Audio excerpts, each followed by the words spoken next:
Ako po si Banat Bay at eto na naman, napakalupit na naman na balita na saga po natin. Ha? Kahit po tayo nandito sa malayong lugar, nakasasaga po tayo ng mga ano dyan, ng mga chika, ng mga chismis, ng mga bibwit natin dyan sa kaloob-looban ng House of Representatives.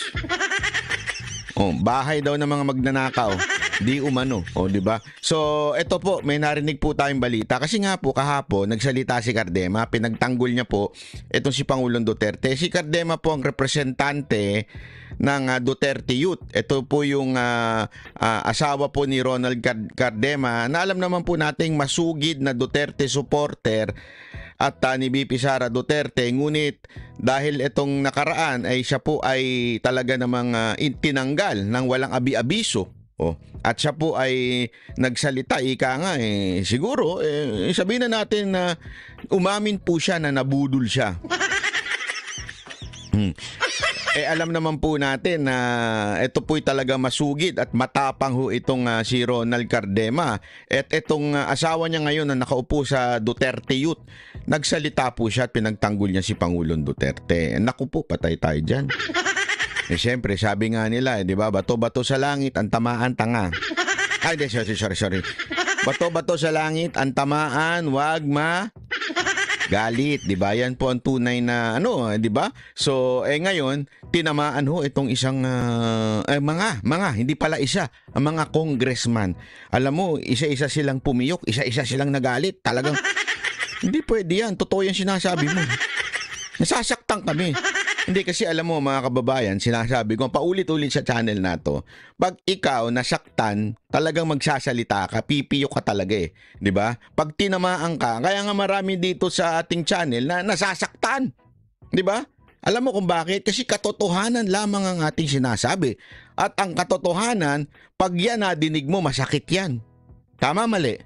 Pag ang katotohanan nadinig mo yan, talagang tumatago sa puso yan. Pero kung hindi naman totoo, di ba? Halimbawa, sinasabi nila sa akin, Banat Bay, ang pangit mo. Hindi ako nasaktan. So, ibig sabihin, hindi totoo yun, di ba? Pag nasaktan ako, sinabi ko, hindi ako pangit, ha? Cute lang. Hindi, di ba? Pag sinabing ikaw ay may sinabihan ka, tapos bigla nasaktan siya, alam na this. Di ba? Alam na ho natin ibig sabihin yan. Diba? Kaya nga po, mga kababayan, ito. Ang nangyari, balita ko ha, tetebesen daw siya. Naku, patay tayo dyan. Ano ibig sabihin ng tetebesen? Ibig sabihin po ng tetebesen, alam nyo naman po ginawa kay Tebes, di ba? Alam nyo naman ginawa doon. Talagang ginawa ng istorya, pagkatapos alam mo yun, as in pinalabas na terorista hanggang sa i-ethics na. Kasi nga po, di ba, kinikwento ko nga sa inyo, na ang ginawa doon kay Tebes noon, dahil po alam naman natin na malaking financier sa Mindanao at malakas ang hatak hindi, alam mo yun, si Tebes, aminin na natin, malakas ang hatak niya, maraming negosyo yan dyan sa Mindanao. Kaya naman po, nung hindi siya sumuporta doon sa, alam mo na, syempre, doon sa nakaupo, ayun, kailangan siyang matanggal sa kinauupuan niya. Ganyan po ang ginawa dito. Gagawin daw. Ayan. Gagawin daw dito kay Cardema. Naku po. Ang sama na talaga ng ating bayan. Pagka ikaw ay kumontra sa script nila, kasi nga naman to si Cardema, bakit hindi mo kasi sinunod yung script? May script sila na idiin si Duterte, mamamatay tao si Duterte. Na walang pakialam si Duterte. Bakit mo kasi naman hindi sinunod? Kaya yan, sabi nila, di umano narinig ko, talagang gagawa ng istorya at sisibakin itong si Cardema. Naku po, patay tayo dyan. Ano ba kasi sinabi ni Cardema? Ito po kasi si Cardema,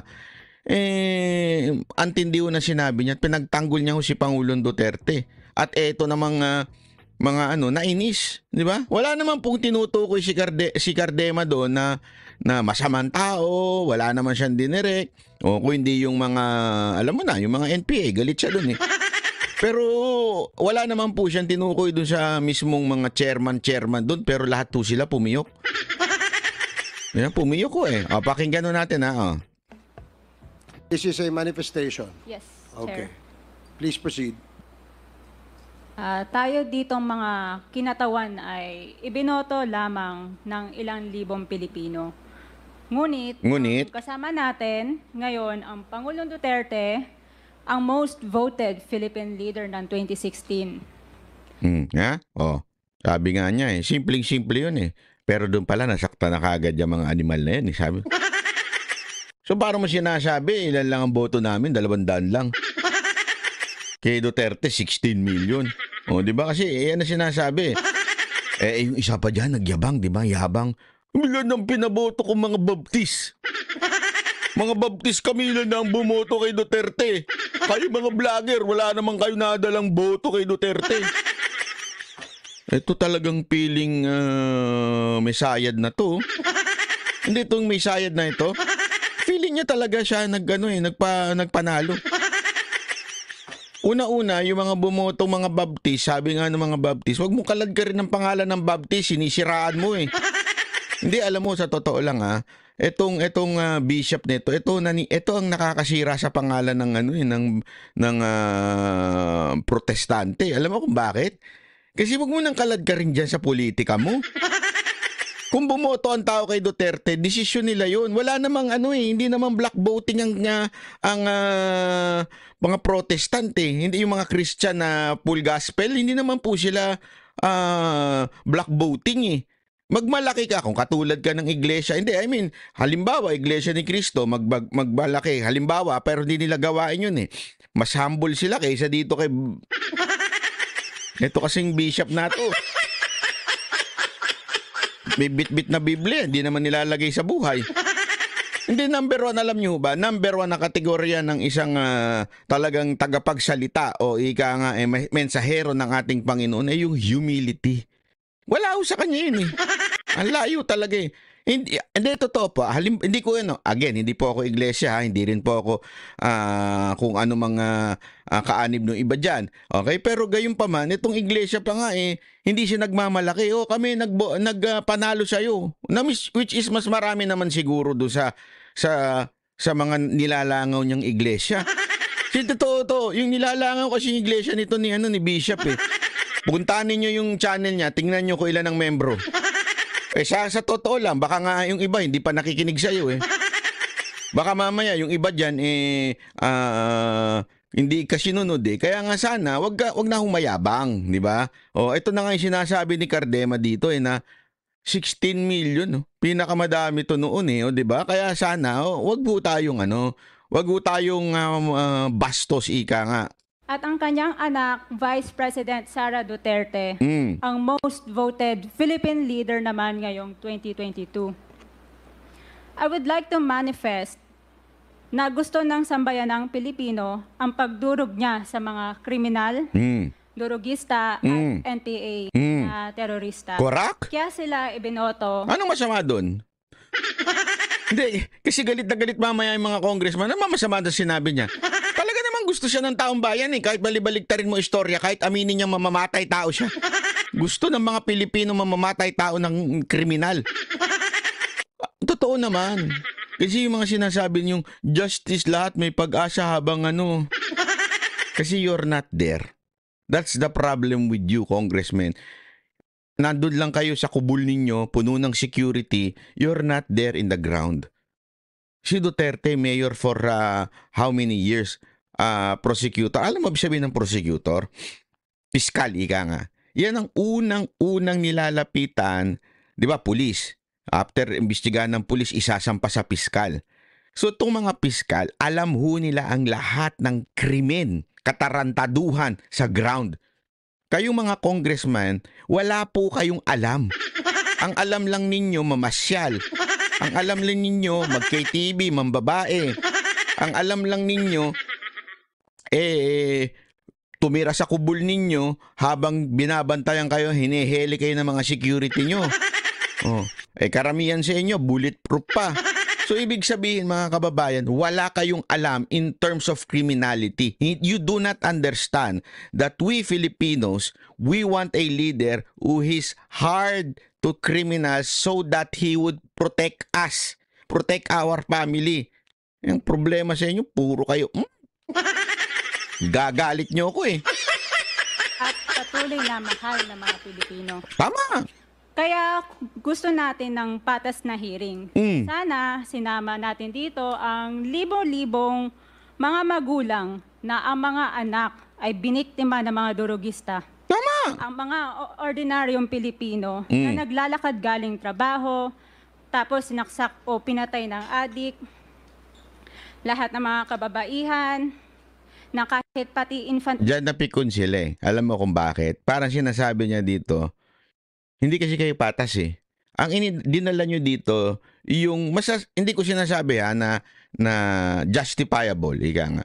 Pero yung dinala nyo dito, ito yung mga masasabi nating nadamay, okay? Sa war on drugs. Is it good? Hindi. Ibig bang sabihin justifiable? Hindi.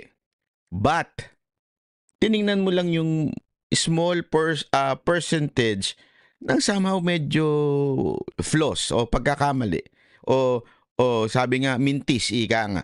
Hindi natin nililiit yun. Pero ang punto dito, ang liit lamang po nung percentage na yon compare sa nagawa ng war on drugs. Ilang milyon ha, mga kababayan, milyon ang sumuko. Imaginein mo bawat milyon na yon, bawat tao na yon, tandaan ninyo pag-addict, nang mimerwisyo yan sa community. Pag-addict, namimerwisyo yan doon sa kanila hong mga pamilya. So, ibig sabihin po, ang dami hong quote-unquote naligtas. Di ba? Naligtas dahil sa war on drugs. Maraming buhay ang hindi namatay dahil sa war on drugs. Tinitingnan nyo lang yung casualty. Yun ang sinasabi ho dito ni ma'am. Babae ay ginahasa na ng adik. Libo-libo rin ang kanilang mga magulang at mahal sa buhay na wala dito ngayon. Awang-awa ang mga Pilipino sa mga inuseteng pamilyang na ito, kaya niluklok ng bansa ang Pangulong Duterte. Correct. Ang drug war ng Pangulo ay policy lamang. Hindi ito natupad kung hindi ito pinondohan ng Kongreso ng 6 na taon. Tama. Majority pa nga dito sa mga kinatawan ay naka-Duterte fist pa. Ate naman kasi.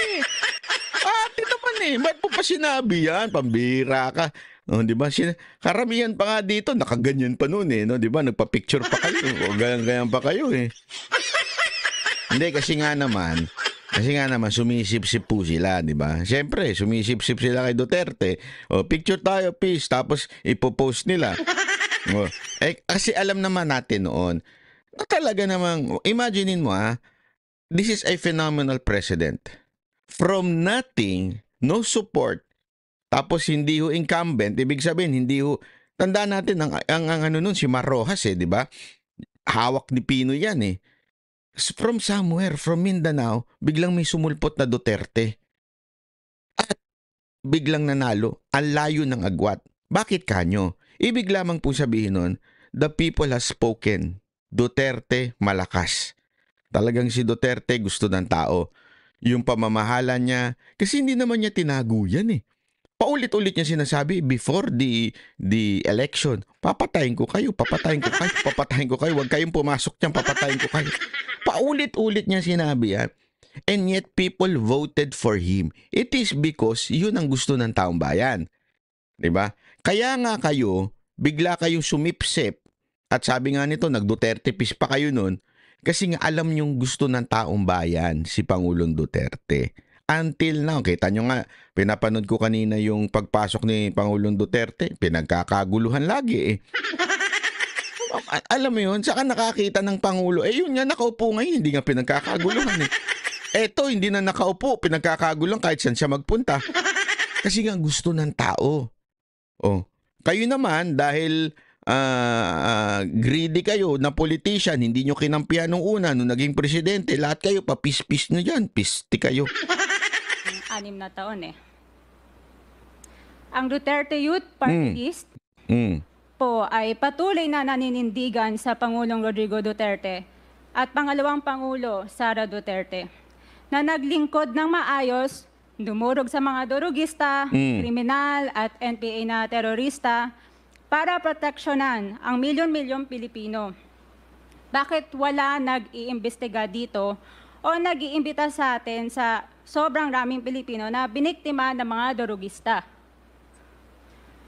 And lastly, sa mga kongresista na kaalyado ng mga NPA, Nako! mahaya naman tayo, no? Yeah. Eto na. Yung mga kongresistang kaalyado ng NPA, which is, sandali, bakit kayo magagalit? Totoo naman talaga. Bakit? Sino ba nagsabi? Yung mismong amo ninyo. Yung manyakol yung amo na nasa Netherlands. Sandali, Amsterdam pala ata. Hindi ko alam kung saan. O basta kung saan nandun man sa ibang bansa. Ano sinabi niya? These are the groups that compose of NPA. So, the front, the National Democratic Di ba? O sino ba nagsabi nun? O, kaalyado nyo naman talaga. Aminin na natin, you are not the armed group. But you are, kaya nga CPP, NPA, NDF magkakasama ho yan Tapos nagagalit kayo. Sa topic ng pagpatay, dahil kayo mismo, hindi kayo nagsasalita sa pagpatay ng NPA sa mga pulis, sundalo, at mga... Tandaan nyo take note, may masasaktan dyan. Take note, may masasaktan dyan. Pero, ang tinutukoy niya dito, yung mga komunistang kongresista. Pero tingnan ninyo, may masasaktan dyan. Ewan ko, bingi ba sila? Alam nyo kung bakit? Pagkagalit ka talaga, tinamaan ka, hindi mo na napapakinggan yung katotohanan Ang Pilipino. Pati rin po sa mga natitirang resource persons na gusto mag-abogada papuntang ICC, si Attorney Maria Cristina Conti, na kandidato ngayon ng Bayan Muna Party List. Kasama po kandidato ng Bayan Muna Party List.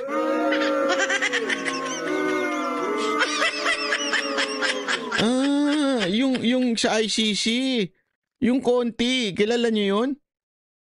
Oh, talaga. Ay, tingnan ko nga. Conti, ICC, ICC. Sandali. Kaya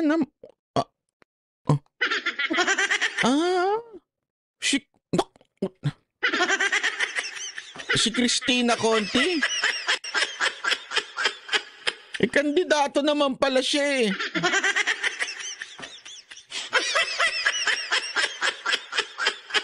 Ay, sus, ginuog yun.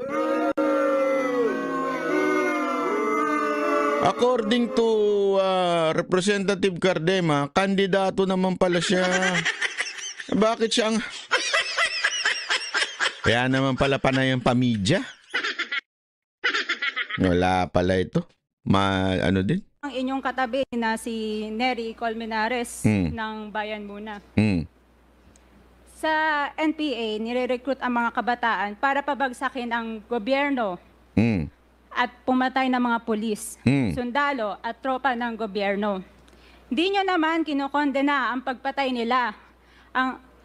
Ang kinokondena nyo ngayon ay ang dalawang naging most trusted leaders ng bansa Naku po. na todo effort protektahan ang Yari ka. milyong mga Pilipino. Naku, patay ka dyan. Support sa advocacy sa Pangulong Duterte, ang Duterte Youth Party List ngayon, Kongreso, ito, ang kaisa-isang nagpapanukala ng pagbalik ng death penalty para sa mga rapist, kidnappers, durugista at terorista.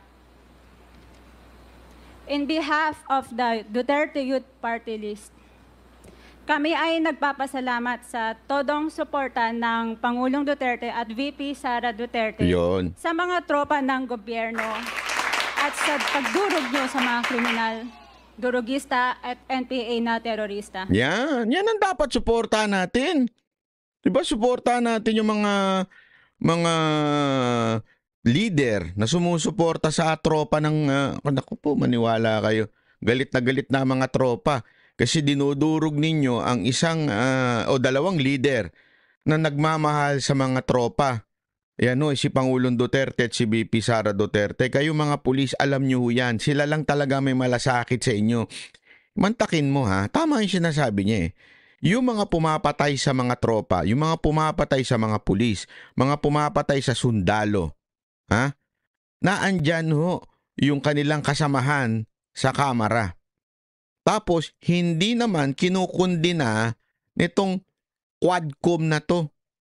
'Di ba sana ang focus ng gobyerno natin, ng Congress, durugin itong mga terorista. Tinawag ng terorista ito mga NPA. Yun sana ang focus eh. Ano focus? Gipitin yung dalawang leader na nagmamahal sa tropa. Sa madaling salita mga kababayan, kayong mga tropa, hindi ho kayo pinagtatanggol at hindi kayo mahal nitong komite na ito. 'Di ba? Kasi nga ho, kung sino pa yung nagmamahal, yun pa ang ginigipit. 'Di ba? Walang kwenta talaga Tama yung sinabi ni Madam eh. Alam mo kung bakit tama yung sinasabi niya? Kasi naka-Starbucks siya eh. Hindi. Kape yan. Kayo naman Wala naman sosyal sa Starbucks eh. Marami lang nagpapasosyal. Pero baka sabihin nyo, pinupuna ko yung hindi. Normal naman mag-Starbucks. Marami lang talaga nagpapasosyal. Yung yung minimum wage. Pero nakatambay sa Starbucks. Bakit? Magbabarkada sila. 3 sila, 4 sila. Isa lang ang order. Yung iba tubig na. Tapos, magpipicture. Palit-palitan lang ng baso.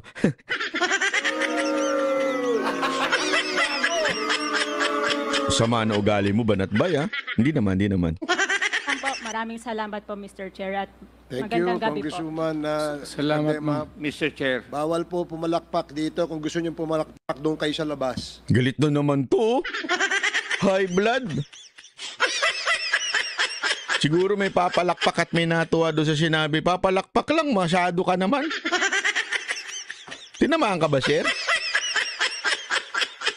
Feeling ko isa ito sa tinamaan eh. Alam mo kung bakit? At isa ito sa mga sip-sip nung kay Duterte. Humihigop to dati. Mantakin mo sabihin niya, dapat tularan ng ibang bansa ang war on drugs si Duterte. Tapos ngayon siya nangunguna. Wala ka, Brad. Barbers, iikis ka sa amin. Barbers, iikis ka. Manggupit ka na lang. Maaari ba? Mr. Chair. Wala hong bastusan dito, ha? Bastusan na kagad yung papalakpak lang. Ikaw natuwa lang naman eh. Bastusan na kagad yun. Wala. Ikaw.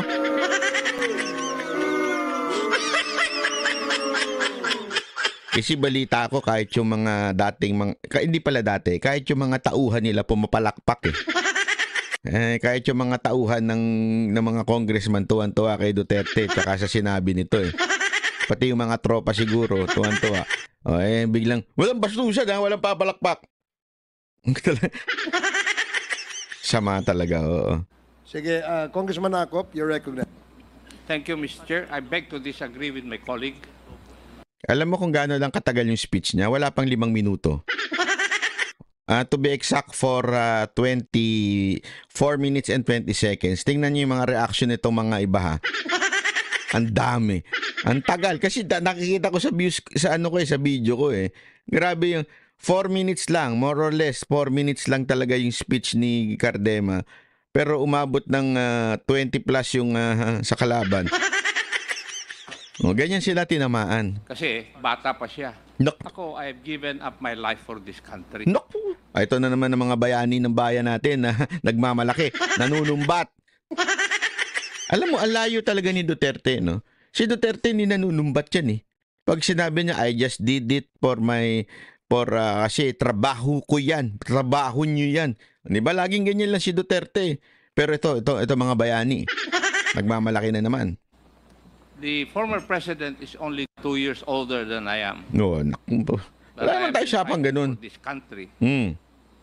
I was a member of the Philippine Constabulary and became a policeman after Republic Act 6975 was enacted. This statement of my colleague betrays her ignorance.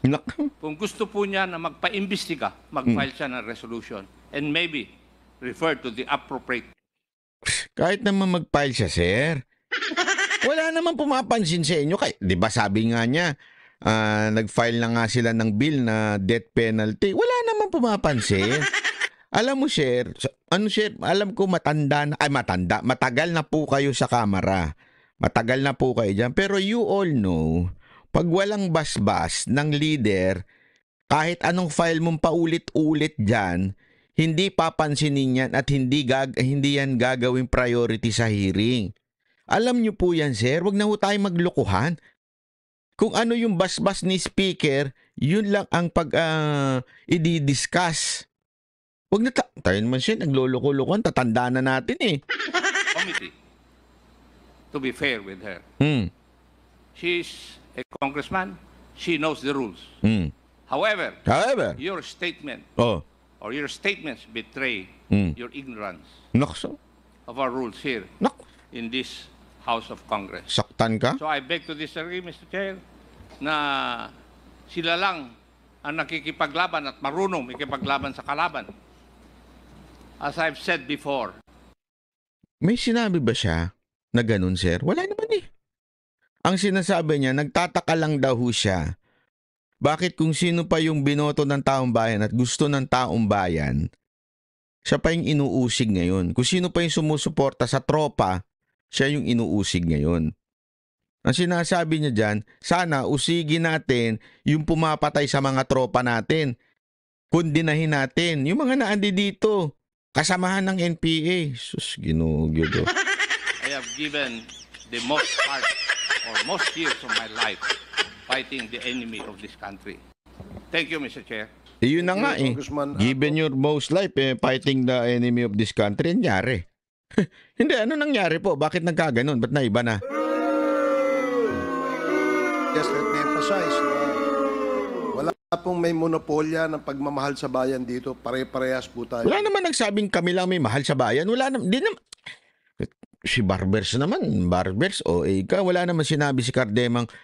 Kami lang. Duterte Youth lang ang nagmamahal sa bayan.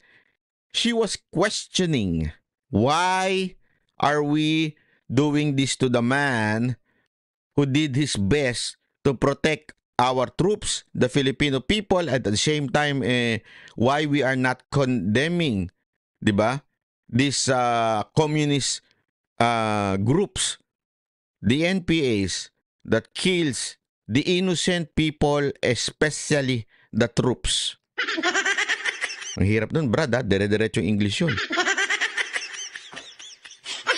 And following the suggestion of Congressman Acop, kung meron kayong gustong paimbita, mag-attend kayo ng hearing. Dakso. Hindi yung a-attend kayo kapag andito lang ang dating Pangulo, ang ating Vice Presidente. Umattend kayo. This committee hearing, this Quadcom, makes announcements of all its hearings. And from here on, we want to see you in our hearing. Ayan na. And please, submit to the committee secretary all the persons you want to be invited. Yan. Galit na galit na. Dito, nung may nagkwento nga sa akin, kwento lang naman, di ko naman sinasabing totoo, pero tagaloob eh. May nagkwento sa akin, galit na galit daw ang leadership ng House dito kay Cardema at pinagpaplanuhang tanggalin. Hindi ko alam kung paano nila tatanggalin. Siguro ethics, ganyan-ganyan. Diyan lang naman ko yan para matanggal eh. Diba? So pinagpaplanuhan daw. Hindi ko alam kung magsasucceed or hindi. Pero ang punto natin dito, kitang-kita mo na eh. Wala naman sinasabi. Ano ngayon kung hindi siya umatin? Karapatan naman niya po yun na hindi siya umatin. Ba't mo utusang umatin? Ang punto, were there a time wherein a hearing is conducted, di ba, to condemn the terrorist or the communist that support this terrorist? Wala. Wala po, sir. Yun ang sinasabi. As simple as that. What? It has nothing to do with the attendance. Ang labo naman, sir eh. Alam mo kung ba't ako napapa-English, sir? Kasi nasa Japan ako. At least dito, kahit mag-English ako ng kinamatis. Okay lang. Tanggap pa rin nila. Ha? Daijabo des? Oh, daijabo. Wala hong ano yan. Wala hong ano yan. Kung sino yung gusto niyang imbitahan, pwede po yan. Gusto ko lamang pong liwanagin na Wala hong may monopolyo sa pagmamahal sa bayan dito. Hindi kayo, hindi kami. Pare-parehas tayo nagmamahal sa bayan. Pare-parehas tayo nagseserbisyo eh. Diba? Huwag niyo sabihin mas magaling kayo. Dahil kami, hindi naman namin sasabihin magaling kami. Wala naman sinasabing ganun. Ang layo na ng punto mo, sir. Hindi, sir, ang layo na ng punto mo. Wala na dun eh. Wala naman sinasabi si Cardemang mas magaling kami. Mas mahal namin ng bayan. Walang ganun. Saan mo nakita yun? Ako, ilang beses kong pinaulit-ulit tong speech na to, tinitingnan ko talaga, what's wrong with her speech? Condescending ba? Wala. Tama eh, masakit. Naturalmente, kung ikaw yung sabihin ko ikaw yung tinutukoy niya na hindi man lang nagsasalita laban sa mga makakaliwa o di kaya sa mga komunista, eh masasaktan ka talaga. Oh, pero hanggang dun lang, wala naman siya sinabing, hindi, kami ang bayani. Di sana kung ako lang nandyan, magsasalita ako ng manifestation.